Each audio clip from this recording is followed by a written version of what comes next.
M-LOK Monkey here. I'm a fan of M-LOK, but had a bit of a meh first time experience where there's a bit of a learning curve. Most people get it after a few tries, but I wanted to go ahead and try and make a tutorial to make it easier on others. M-LOK differs than, say, your traditional just screw it in method where it adds some complexity, but with this it adds the flexibility to mount to different thicknesses of surfaces such as metal versus polymer. As a jump on just modular attachment systems in general, this would be a quick example on top for the 1913 Picatinny rail. This particular one has some cuts in it for kind of some cool guy lightning of the concept, but that brings us into why it did work great, but it was bulky and heavy, and you could kind of bang it up in battlefield situations. Thus, as an attempted solution, Keymod came around. I don't have it to show, so I'm just going to kind of show a picture as I talk.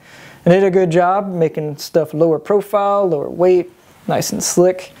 And however, Magpul decided, well, that didn't work out so great for polymer, so they made their own thing, which we're talking about today, which is M-LOK. I'll show it here in these kind of rounded rectangle slots.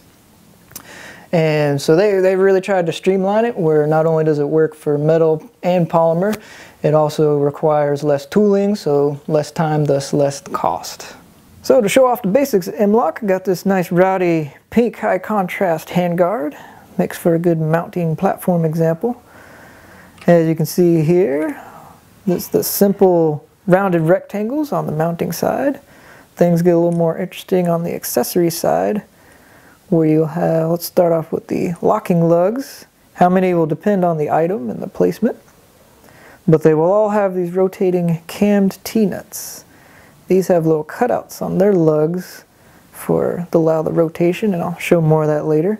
But the general idea is you want to mount, you get them all nice and horizontal like so, and then you'll just kind of plop it in. Then you would take a hex tool and screw it down so you're turning those cams 90 degrees to lock everything in place. To try and show that, we'll do a little inside out action as an attempt. And to simulate that, so here's the rotation of the T-nuts, like so.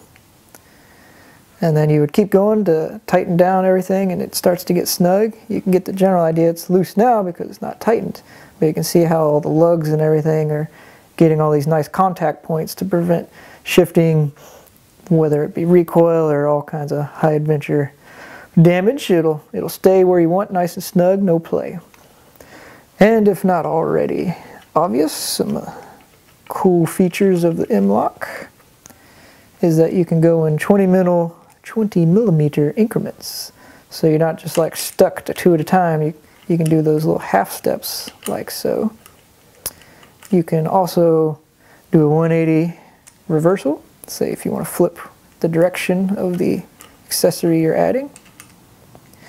And just being able to plop it in rather than slide it in like Keymod is a big bonus, so you don't have to worry about which item goes in first and having to undo everything.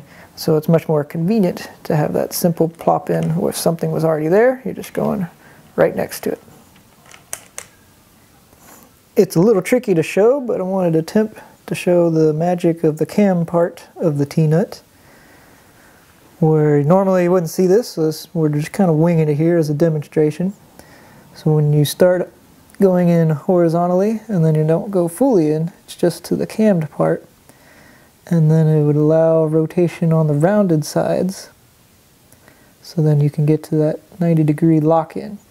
And the main idea is now that you can't go any further, which will be more apparent here when I show you a full installation example. And you know, this is probably still confusing, so I'll show some diagrams, but that's the basic idea. When it comes to first time experience examples, Magpul is pretty good about giving you, at least for the most part, what you need. Packaging will have little tips on the inside, and so usually custom to the item, and then if appropriate it'll come with the M-LOK specific instructions. So to kind of show a recreation, this would be typical packaging, and I just took out the staples already. And so you would take out all your goods. This particular rail has your M-LOK instructions and no insert, Sometimes on the item they'll give you a cool guy sticker, but not on this one. We'll get this out of the way, and so you'll have your T-nuts and of course your main item. And then this comes to the problem, like I said, where you need a little know-how that they recommend. You might need a wrench or pliers of some sort to be able to screw in to get past the thread locker nylon. You will also need some sort of hex wrench, typically 1/8 for most Magpul items. It'll depend on the item for other manufacturers. And so I'll try and zoom in here to show you what I mean on getting these lined up. So when getting your item prepped up, as I was saying, one of the problems with the thread locker is that you're pretty much definitely going to have to use a wrench. Jumping around though, here's what you're aiming for as far as when we're prepping it up. So this side would be kind of more of a polymer side example. Just trying to get it so you can see it. And so you're getting just that little bit of extra space from the cam part to the lug. And then here would be an example of the metal side. It's a little bit easier to show and explain, where the lug is just, or you're aligned with the T-nut.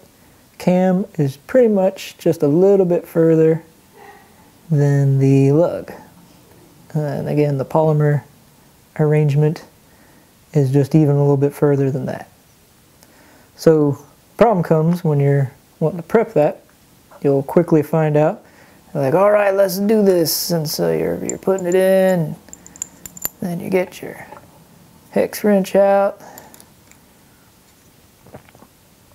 and you start screwing it on, and then you will soon find out, you're like, holy crap, this is tough stuff. And so the recommendation of a wrench certainly becomes the requirement. And so you get that bad boy out. Oh, got a little adjustment. And then now you can start screwing it down to whichever point you needed that I was trying to show earlier. It'll depend on your mount, but you'll definitely have to get a little helper to get past this thread locker stuff. Now the thread locker is good, so you don't lose your item later. You just got to put in a little bit more effort here at the start. Let's see where we're at here. And so maybe I went a little bit far, so I would back it up. Let's see if I can get away with it on my hand. Oh, gotta get that wrench out again.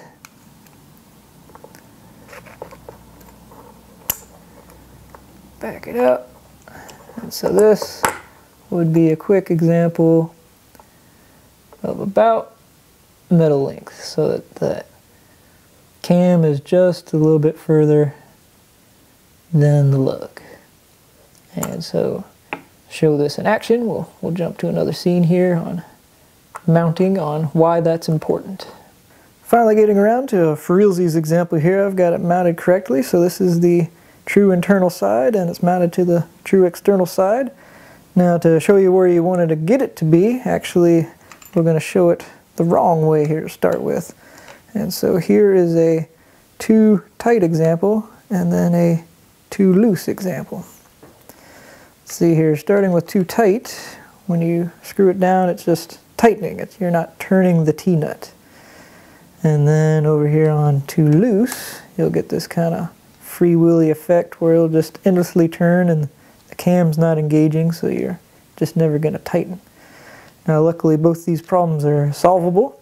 Sometimes you're able to fudge it with just tension on the hex where you could kind of back it out and then do some little turns to fix it, but I'm going to kind of cheat here and use my finger to get a little tightness on it. So then what you're aiming for is this nice 90 degree, and then you just keep going until it's hand tight, like so. And then to fix the too tight one, you'd back it out some, and then you're going to kind of push down, see if I've solved it yet. Yep, so now I've got the 90 degree, and now I would just keep going. till that's hand tight. Now you want to make sure and do that full hard stop. You don't want anywhere in between. You don't want any of this halfway crap. And so once you get going, you'll kind of learn the feel of it. You won't have to have such visual confirmation. So this movement is pretty smooth, and then when you're tightening, going further, it has a lot more resistance. So you get the feel for it. If it's all resistance from the start, then it's going to be too tight. And if it's all loosey-goosey forever and just never tightens, it's a little more obvious that it's too loose. So once everything's all dialed in, it's nice and easy like those cool guy demos. So let's say here, get everything squared away. Looks like it's some simple tests. So now I'm prepping these for extraction. So jiggle it out, put it back in.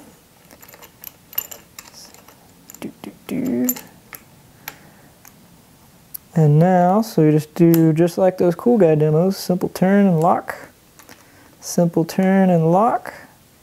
And so it's much easier now that I have it dialed in to the proper platform, and in this case a polymer platform. Now for the most part, hand tightness will get you where you need to be, but if you're curious about Magpul specs, they recommend the maximum, not necessarily what you're aiming for, is about 35 inch-pounds when it's metal on metal, or 15 inch-pounds when it's polymer on metal or polymer on polymer. And I'll show up some diagrams here and links to the PDFs if you're curious on other ways if you don't have a cool torque measuring device.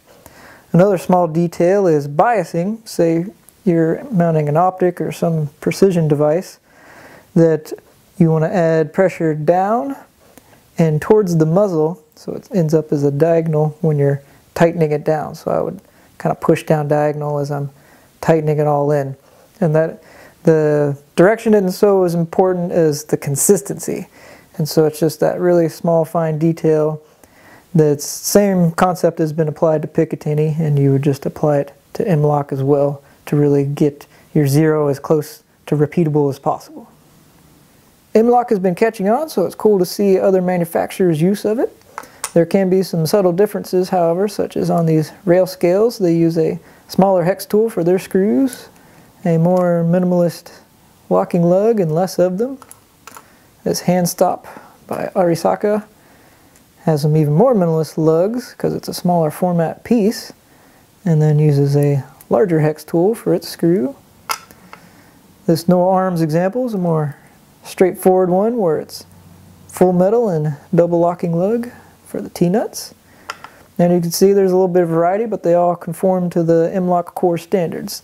They all work great on my ADM rifle with M-LOK handrails, and it's cool to see that variety while still working flawlessly. I wanted to give a special thanks to Magpul, American Defense Manufacturing, and J&B Firearm Sales out of Portland, Oregon. Hopefully you found this tutorial useful. Thanks for watching.